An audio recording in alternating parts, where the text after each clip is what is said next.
Mga kapuso, marami ang humanga sa isang animal rescuer mula po sa Parañaque City na hindi nag-atubiling tulungan ang isang asping tinubuan ng napakalaking tumor. Mapapasabi ka ng faith in humanity restored. Aba, sa kwentong ito, Kuya Kim, ano na? Ang Animal Rescue Center na to sa Parañaque na tinayo ni Raven ang nagsisilbi ngayon tahanan ng aspi na si Faith. Si Faith masayahin at puno ng buhay.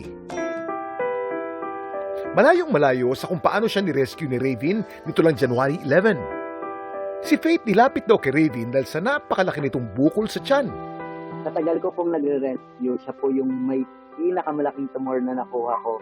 Kaya sobrang naawa po ako sa kanya. Kaya minessage ko po yung nag-comment para po makuha po siya kaagad. Agad siyang pinakonsulta sa isang veterinaryo. Sinabihan po ako na 50-50 nga daw po yung surgery kasi ang lala po na kalagayan niya. At kailangan din po sa salinan po ng dugo bago po mag-undergo ng surgery kasi pwede pong hindi na po siya mag-isip dahil nga mababa na po yung dugo niya. Sumailalim si Faith sa isang operasyon. Ang tumor na tumubo sa kanyang tiyan, natanggal. Sabi po nung vet, around 5 to 6 kilos po yun. Ang tumor ay isang bukol o abnormal na paglaki ng tissue sa katawan. Maaari itong benign o yung hindi delikado, o malignant o yung cancerous at maaaring kumalat sa ibang bahagi ng katawan. Ang isa sa pinakamalaking tumor na naoperahan sa kasaysayan, isang ovarian tumor na tinatayang 303 pounds ang bigat. Natanggal ito sa Stanford Hospital noong 1991. Ang may hawak naman ng Guinness World Record para sa pinakamalaking bone tumor, isang taga-India. Ang malignant bone tumor na natanggal mula sa kanyang femur, tumitimbang na 36.6 pounds.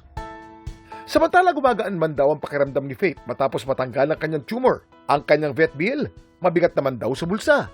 80,790 pesos. Pero hindi ito inalintana ni Raven.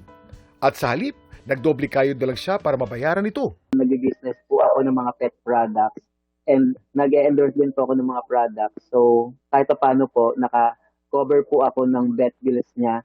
Marami rin daw ang nagpaabot ng tulong. Marami po nagbigay ng help. At makalipas ang 2 linggong pananatili sa klinik, ang dating matamlay na si Faith, maliksi na ulit. Parang wala pong nangyari. At parang sobrang ginhawa niya po.